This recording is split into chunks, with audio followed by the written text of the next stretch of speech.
I was listening to my uploads for the day and I realized that I made a statement that most people would find really arrogant, which is to say that I'm above everybody else on the planet. Albeit, I'm also a very far distance away from the sands.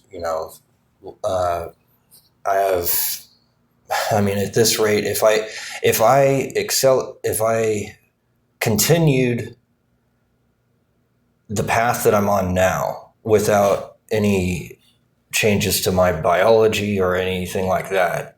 And as far as like increasing my uh, cognitive abilities or anything like that, but if I were to indefinitely continue at this rate, I would never reach the Sams. I'm so far beneath them that it's sort of like hearing an ant tell a pebble that it rules it. It's just so cute. But anyway, so what makes me make that statement is I in some ways it is pride, of course, but it does have its validity. It isn't just a baseless assertion.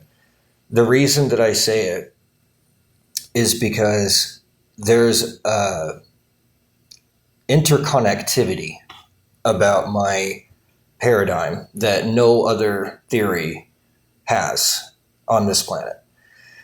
Because every other theory that we have on this planet is a specific, truncated, disparate, disintegrated piece of something. It's about something individually. My theory, conversely, is about everything. It's about the entire totality of existence as one unit. So it describes how everything began, and to this day, that alone has never been done. We don't even have a specific theory about that. The things that we have, I would say, are a mishmash of errors and assertions and logical fallacies and empirically unsound random arbitrations that have nothing to do with reality or very little. What my theory does is it starts at the beginning. It tells a story, and admittedly, it is a story. It's an assertion. Like all theories have to make an assertion, but the assertion that it makes is made with its eyes wide open. It tells you exactly why it makes the assertions that it does, and exactly which assertions that it makes, and it doesn't leave any room for any other smuggled in ideas. It can build everything out of those base assertions. But, and again, this, one of the things that I like and also hate about my theory is that 90% of the ideas that are in it are not mine. They're borrowed from other people. In many cases, they're direct copies of other people's ideas that I've stitched together. And what makes my theory different then from all these separate little pieces is that I put all those pieces together. That's the only thing that makes my theory better, is because it's basically what a human would call a theory of theories. It's not that, but that's what the conventional non-thinking human currently would then be brought to the correct idea through, even though that's not actually the right label. It's just been misfiled. So that's where you could find it if you were a current human nowadays. But where it actually is somewhere else. But it's the same information. It's just filed in a different filing cabinet. And that's kind of the state of the world right now is, we have a whole bunch of these little ideas, but no one has tried to find a total paradigmatic idea where it tells you everything. It explains everything. It explains how everything began. It explains why time progresses. It explains why there's dimensions and what those are, and it demystifies quantum and classical differences very, very simply. And again, like that last example, that's not even my idea. I got that idea from some guy that I watched on YouTube about physics, about the difference between quantum and classical physics. I'm not a physicist. I don't know about all that stuff, but I watched some guy on YouTube and he described the difference between the two as being obvious, having to deal with the ratio of causal influence between the object and its environment. A cannonball has so much mass that its environment, being the air, is basically negligible. But if you were to take that same cannonball and put it through a thicker medium like water, then its trajectory is going to be more affected by that. And likewise, when you take a smaller mass like a dust particle and you attempt to predict its trajectory, well, its trajectory is a lot less momentous. It has a lot less inertial resistance to change because it has less mass in ratio to its environment.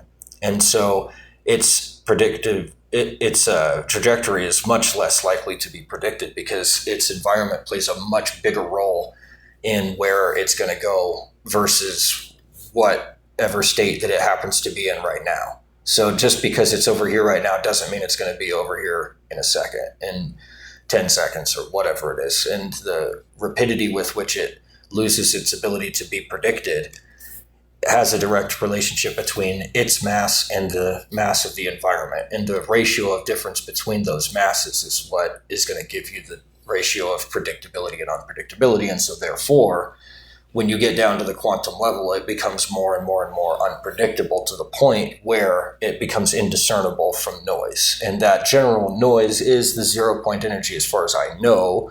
Again, I'm not a physicist, but my story so far in the theory goes like this, is that before there was a beginning, there was a zeroth iteration. It's time zero. So time zero, at that time, at the origin, there is not yet time.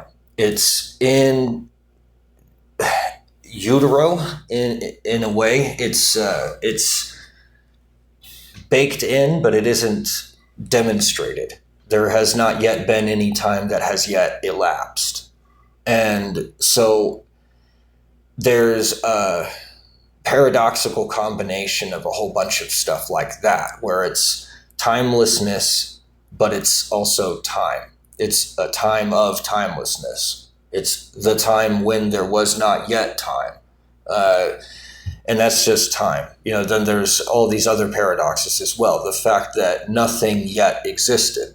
The fact that everything existed, but that totality of everything was a mishmash of every paradoxical opposite, so that they all canceled out, and the result of that was nothing.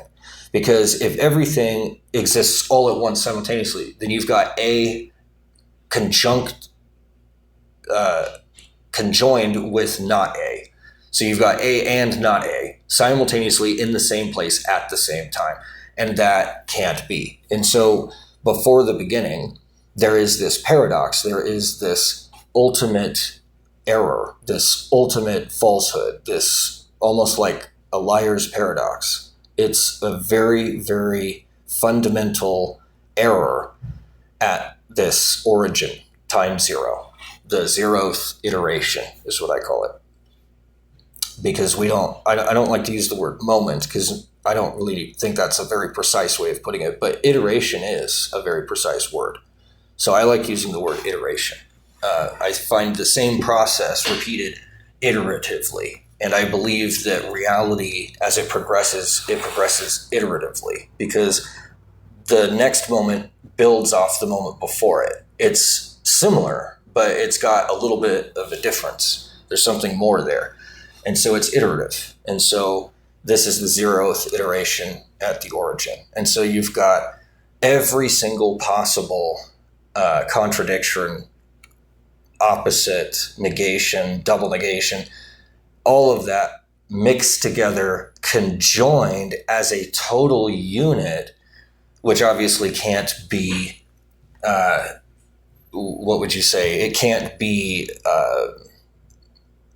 itself because its parts are divided against each other. It's light mixed with darkness. Like, what the hell is that? It's white mixed with black, but even the gray is like also translucent, and it's just like there's not there. It becomes impossible because it's like red and green at the same time, but yet neither, but yet both, and it's not a mixture.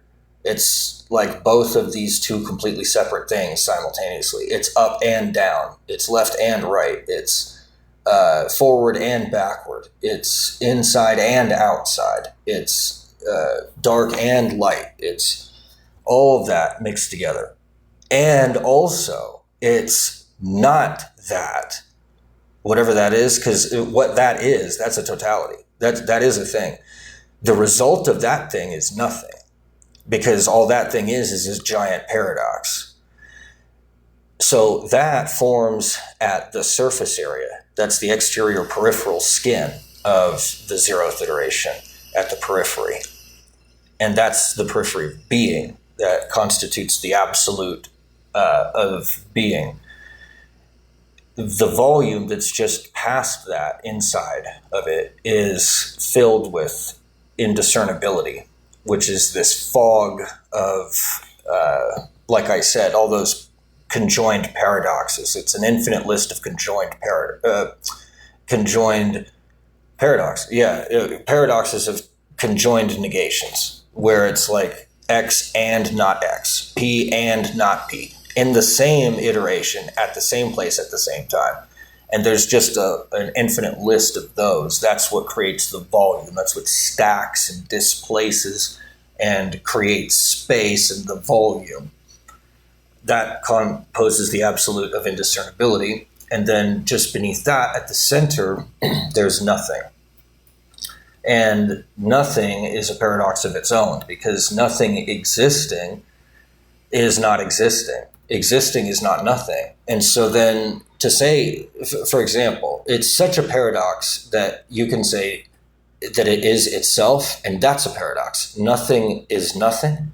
What does that mean? It means simultaneously that there is no such thing as nothing, but it also simultaneously means that that is nothing.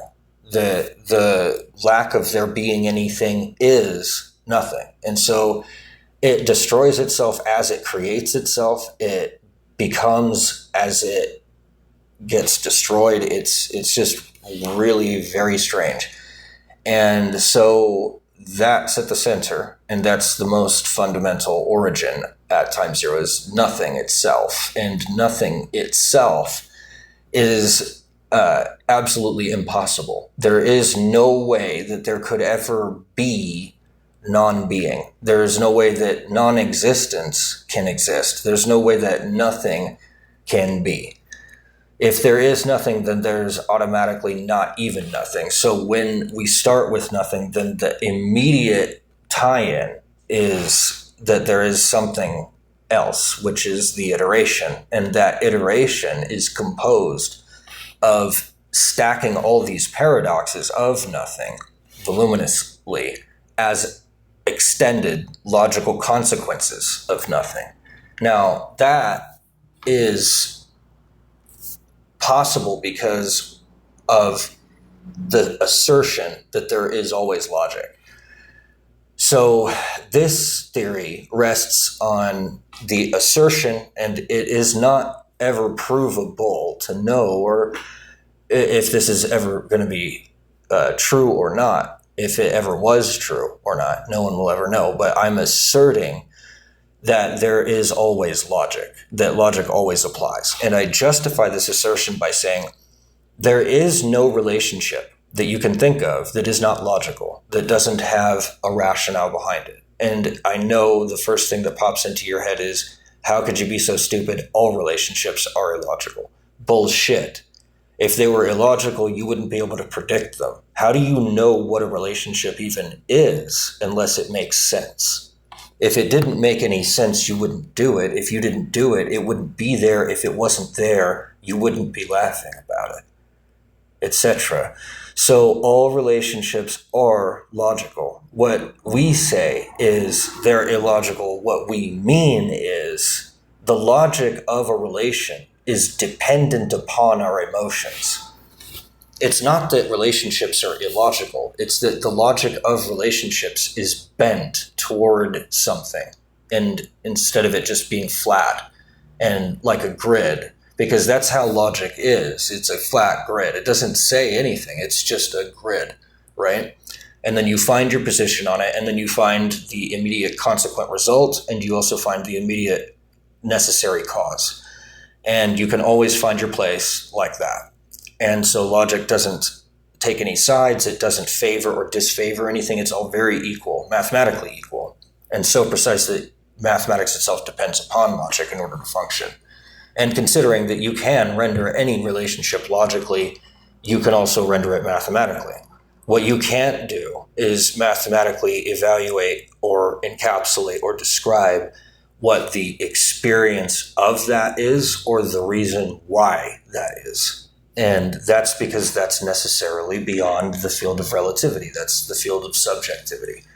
And of course, the relationships that subjects have with each other are subjective, but they're also logical. And that means that once we've already had our subjective position asserted to be taken, which is to say, you feel a certain way about someone.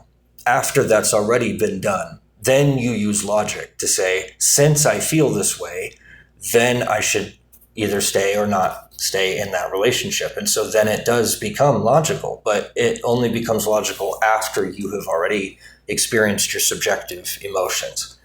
After having had those emotions and the subjective experience of being in this relationship, then you will apply logic to that state that you're in to say that you either want to continue or you want it to discontinue, and under which conditions that you want that, and logically why, and how you can justify that those positions are rational to take. And you will do that if your partner or whoever it is that you're related to in this relationship says that they find something wrong with what you say, then you will back it up and you'll say, the reason that I think this is such and such and such and such, and it will be in a logical and a rational way. Ultimately, you'll back all of that up by saying that because it makes me feel like such and such. If they push it far enough, eventually that is what all of those statements point to. That's why they're considering the relationship itself is illogical. But like I said, that is only at the subjective level. That's at that central part that is related to someone else, which is illogical. The relationship itself is logical. That's the distance or the connection between the person and the other person.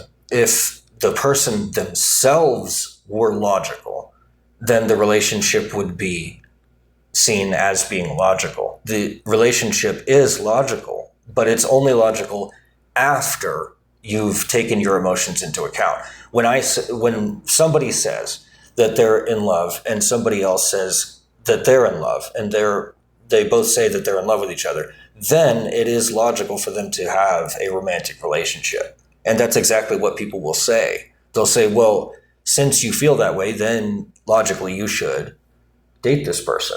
You should go after them. You should follow that emotion. You should listen to your heart.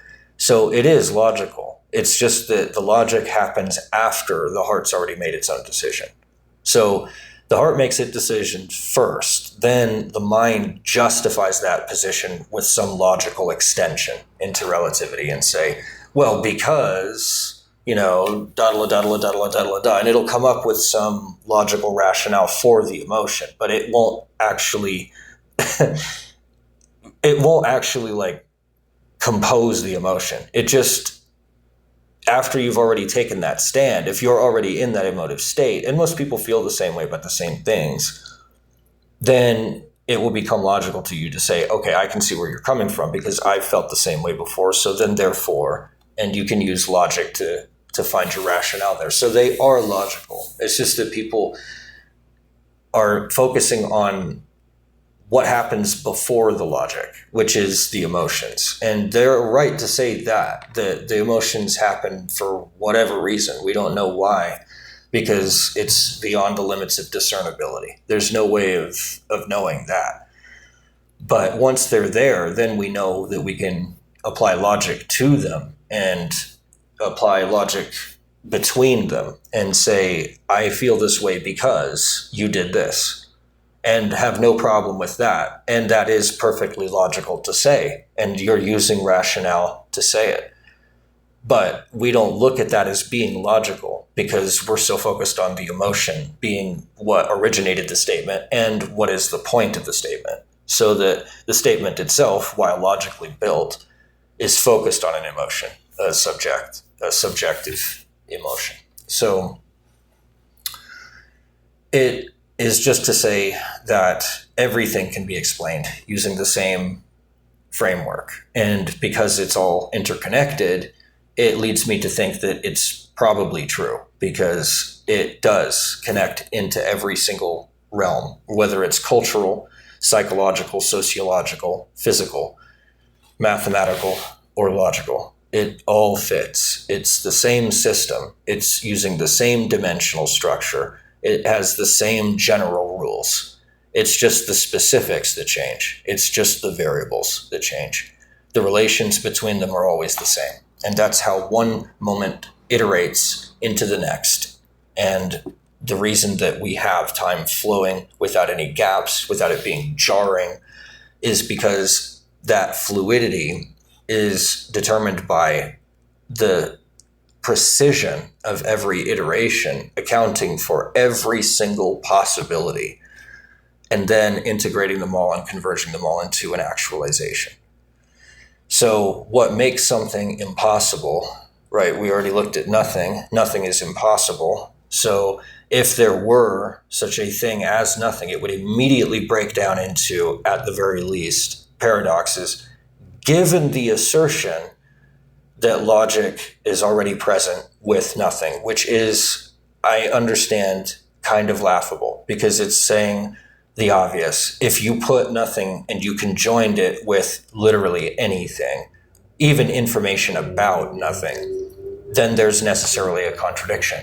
Now, what I'm arguing is that that information is intrinsic to nothing, that it is, if it isn't in nothing, then it is at the very least at or on nothing, that it is inextricable from nothing, that the information exists, and it not only exists, but it exists independently of what it's describing.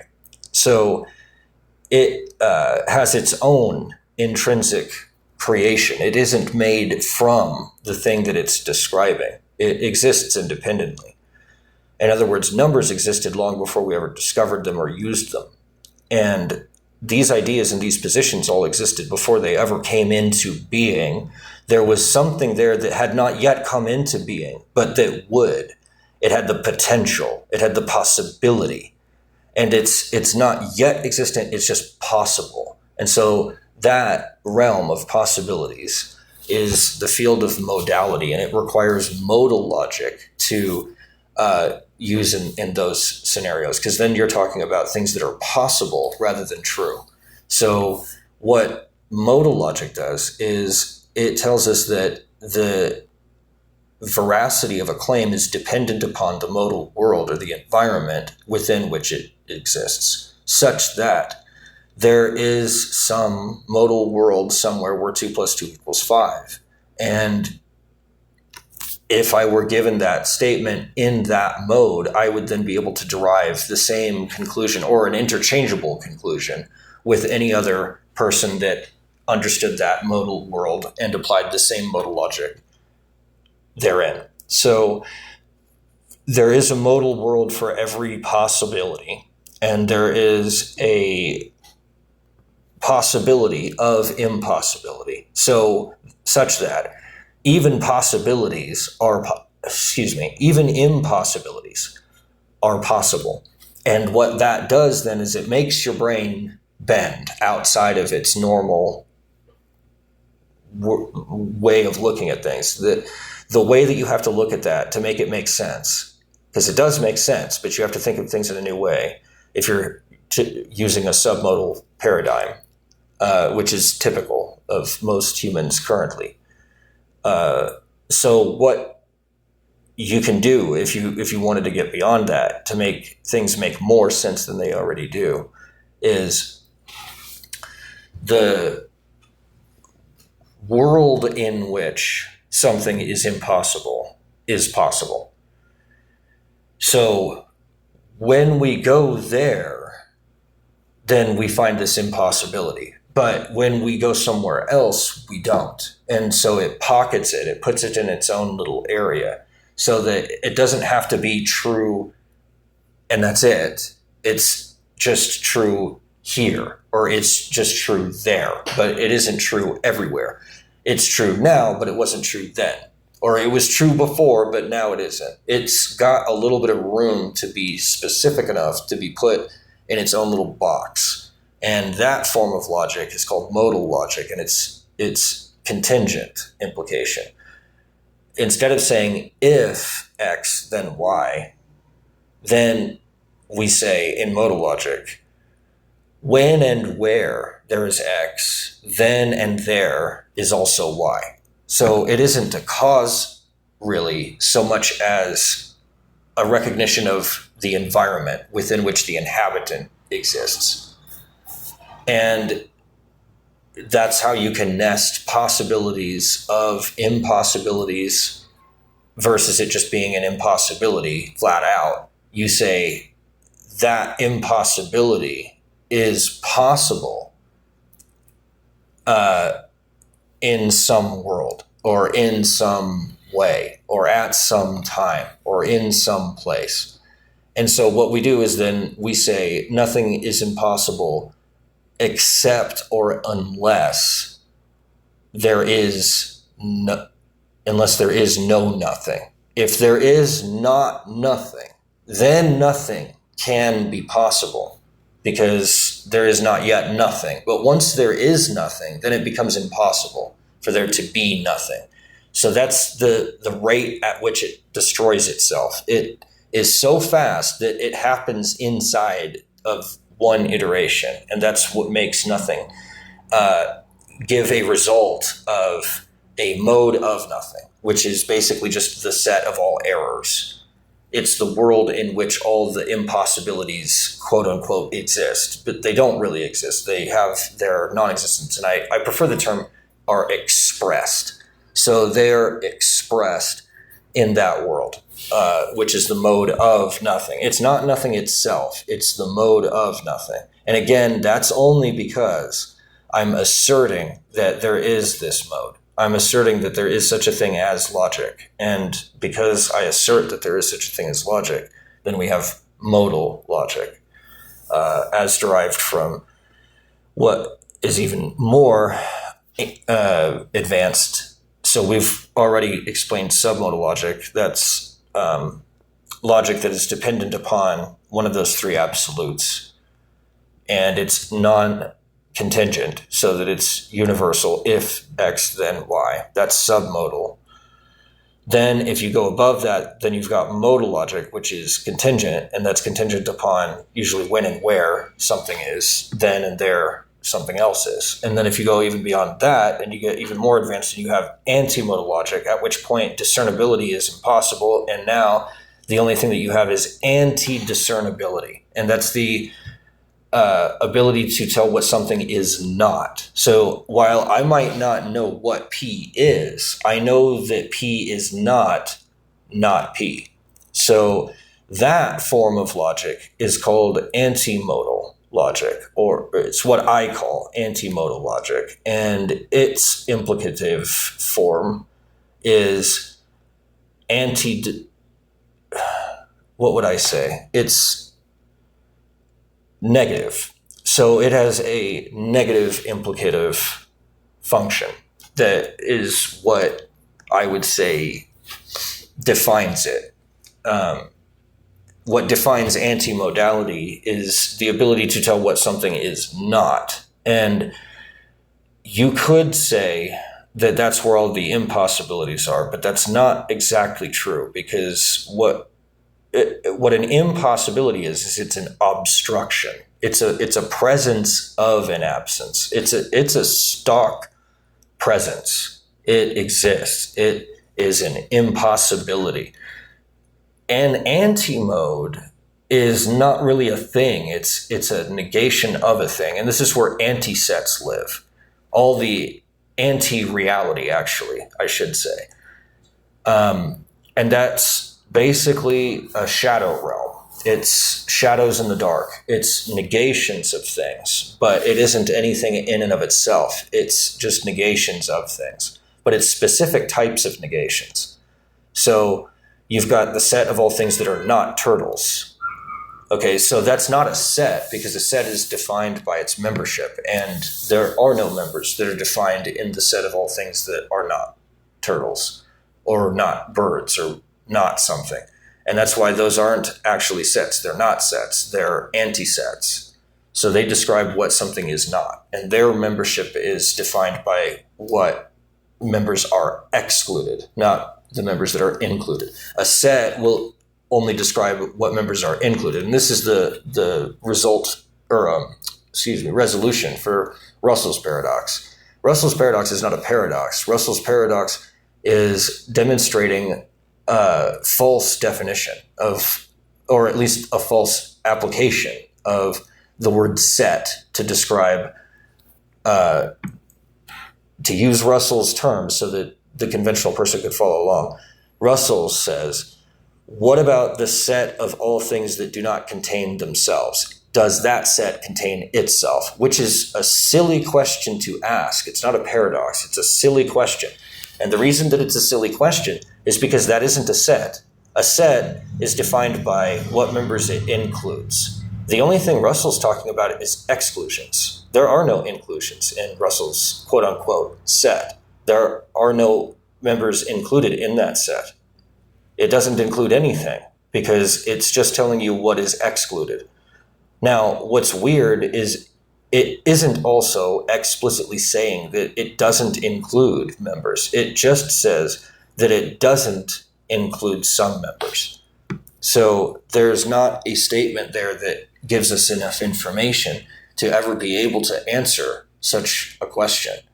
It's sort of like asking someone that you've never met, that knows nothing about you, why am I wrong? And then the person is like, how do I even begin to answer that? What are you even asking about? Wrong about what? About what you just said?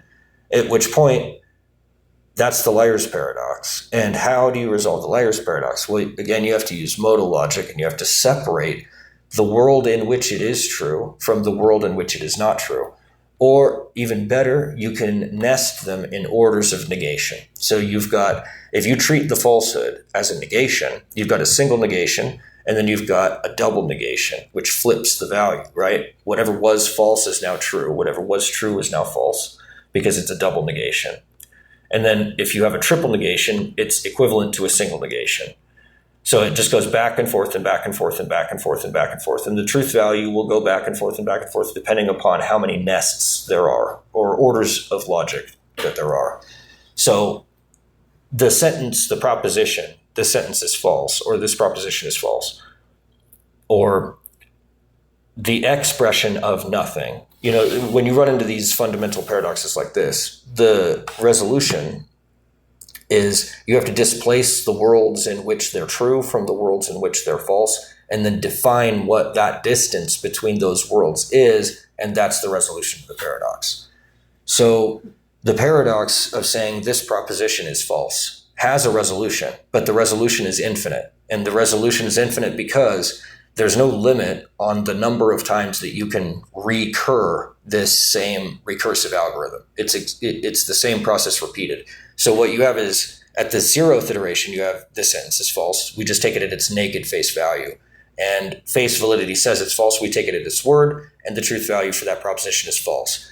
The next iteration, the first iteration of the proposition, this sentence is false, that's when we have a full iteration and we have the full paradox, which is at the 0th iteration, it's false. But at the first iteration, it becomes true because the 0th iteration is false. So therefore, it is true that this sentence is false. And the reason that we can say that is because of the iterative difference between the 0th and the first. The 0th iteration happens before the first one.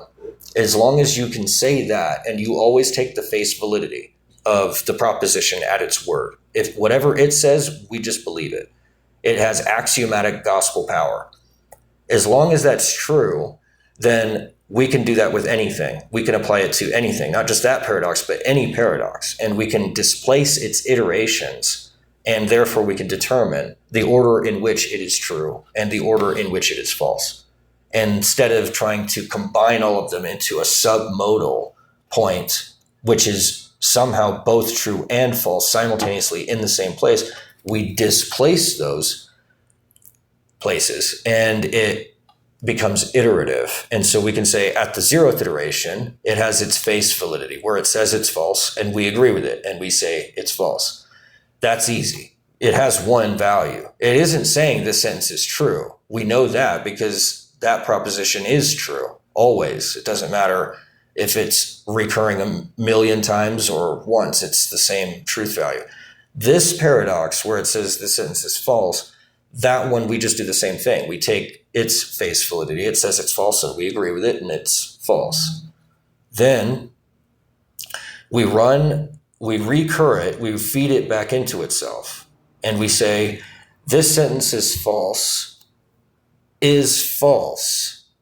So therefore, this sentence is true. And so then if we have this sentence is false, then at the 0th iteration, we take it at its face value and it's false. And then at the first iteration, we've already run the 0th iteration. And so then we're taking that into account at the first iteration. We're saying the sentence is false, which means the sentence is true. And so we get the opposite truth value and we get true for the first iteration and false for the 0th. And so on and so on and so on. So when you've got the second iteration, then it flips again. It goes back to false because you've got it is false that this sentence is false for the 0th iteration. Therefore, it is true that this sentence is false at the first iteration.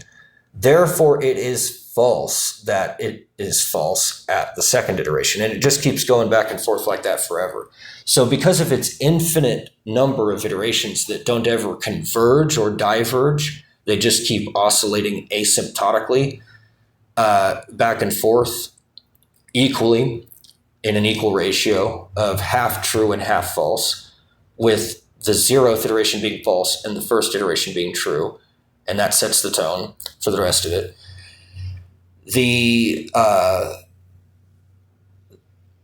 totality of that is what most people arrive at immediately, is they say, well, then we don't know if it's true or false, or it is both true and false simultaneously, and that's what most people think of when they think of that paradox. But they're forgetting that they already took the step of compiling it into these iterations, and then they realized that it has an infinite number of them, and then they realized that there's no way to actually arrive at a total answer. I can arrive at one by looking at it one way, but then I can look at it another way and it has a different value. So because it depends on how you look at it, then you don't have a final answer. So this Russell's paradox thing, where Russell says, what about the set of all things that don't contain themselves? Does it contain itself? Is not itself a set, and so then therefore it can't include itself. So it has it does not include itself because it's not a set. It's an antiset, and antisets only exclude things. So if they only exclude things, then if something is being specified, it's excluded. So if it's a question about itself, it excludes itself. And so that's just from the definition of what it is to be an antiset. And then, and like I said, once you look at it that way, it makes perfect sense. And there is no real paradox. The paradox is in the definition or the application of the definition of what it is to be a set. And so the theory that I have is like that. Like there, like as far as I know, I'm the only person that's resolved that paradox that way, where I use iterations to, uh, excuse me, those are two different paradoxes. Oh yeah, actually, I even though those are two separate resolutions and two separate paradoxes, I'm the only person that I know of that has come up with solutions for those. So there are original ideas in the theory that are just my own, but most of it is stitched together with other things. And what I've done is I've taken these original ideas that I have. The Russell's paradox resolution was the first one that I got, and then because I realized that you have to have a set defined as what is included as its members, but then I realized that Russell's paradox doesn't include anything. It doesn't tell you what's included. So that's why it's not possible to answer the question. That's why people say it's a paradox, is because they can't come up with the answer. Well, the reason they can't come up with the answer is because there's not enough information, because the definition of a set is supposed to tell you what is included in the set, and Russell just doesn't tell you what's included. He only tells you what's excluded, and that's why the question exists. It's because he didn't form the question completely. He only formed the negative version. He only told us what was excluded. He did not tell us what was included. If he had done so, there wouldn't have been a question, because he would have provided his own answer, which, ironically, if you look at it the right way, he did. So the theory has its own validity because it not only is able to save not what is, I wouldn't call it naive, I would call it transcendent or idealist, but not naive set theory, just by itself raw. If you look at set theory just itself, the idea, the defining fundamentals and operating functions of set theory, then, and you just stay there. You don't go anywhere else. You just stay at the fundamentals, and you look at the definition, and then you look at Russell's paradox, and you can immediately answer it, because it's in the definition of what it is to be a set. It says in the definition of any set theory book that you ever look at, it all says the same thing. A set is defined by its members, which are included in the set. That's what defines what the set is. So if I define a set, a specific set, by what it excludes as its members, then that cannot be a set, because a set is defined by its members, not by what is excluded, but by what is included. If I only give enough information about what is excluded, then that cannot be a set, because it's only partial to that definition. It only has part of the definition satisfied. So it's not a full set. Now, you could say it's a part of a set, but I would argue that it's actually just an anti-set. It's a mirror opposite of what a set is. A set includes, an anti-set excludes. Russell's anti-set excludes all sets that don't include themselves. And that's the only thing that we know about that set. And that's why it's not a set. It's an anti-set. Excuse me. That's all we know about that anti-set, is that it excludes sets that don't include themselves. So very anti-modal object, that is. The Russell's anti-set is an anti-object with an anti-reality, with which is what I call anti-modality. But I guess you could call it just anti-reality. It's not everything. It's like the bizarro universe of this universe. Everything is just whatever this place isn't.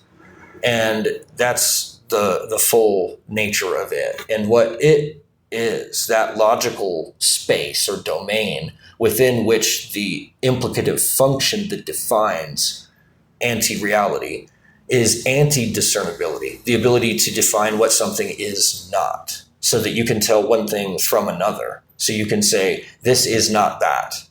When you can say this is not that, that's the beginning of using logic. That's the most fundamental thing you can do, is negative implication. If this is not the case, then, or if I take X, then I negate X. That is the beginning of logic, is to define what something is not. It has its own implicative function, and because of that, that's why people have a little bit of difficulty with keeping track of it because these, like the dimensions, have their own domains which are based upon and defined by their implicative function. So anti-reality is defined by anti-discernibility, the ability to discern what something is not. Modality is defined by modal logic. When and where there's X, then and there is also Y.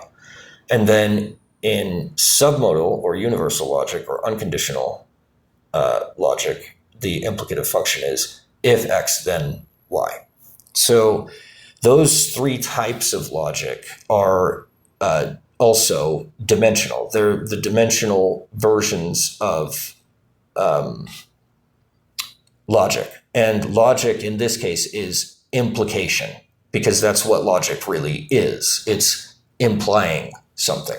So in order to understand what logic is being used in a particular statement, you have to read between the lines. You have to understand what the implication is. You have to understand what is implied, not expressed, but implied. It's in the implication.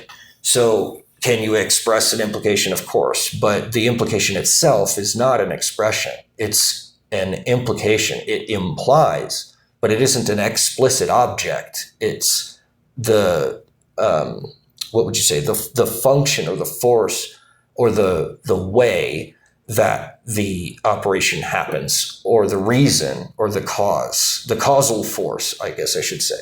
The causal force being restricted to just logic is the implication, and the implication is the causal force that drives the function of logic. So the way that my theory works is I make my assertions, and then I derive all of that from that. So what I'm doing is I assert within a vacuum of nothing. I assert with no environment that there is such a thing as logic. Having already made that assertion, and I justify that assertion by saying if we're going to have a theory about something, then it has to be logical and it has to be full. It can't tell me just what something isn't. It has to tell me what something is. So if I want a theory that tells me what something is, then there must be this thing called logic that I'm going to use in order to tell me what this thing is. Or at the very least, it will tell me what it does or how it's related to other things, which will build a fuller and fuller and fuller picture of what it is to be that thing. So my purpose in knowing is the justification for asserting logic, because in order to know, I have to use logic. And so I assert that logic exists so that I can know things. But it doesn't necessitate that logic existed at this time. It's possible that logic was invented. It's possible that logic isn't even real. It's possible that logic came into existence eons after this. But I believe that logic pre-existed everything else, such that if there were nothing, there would still be logic. And that is what makes nothing impossible, is the conjunction between nothing and its inextricable relation to itself, which is to say, nothing is nothing. And that is a very unique statement that applies only to nothing. And it operates only like nothing. It's its own thing. So given that, I say it has it intrinsic to itself. You say that's impossible because it's nothing and therefore it can't own anything. And then I remind you that it is possible for it to exist as a skin around nothing, so that it surrounds the nothing.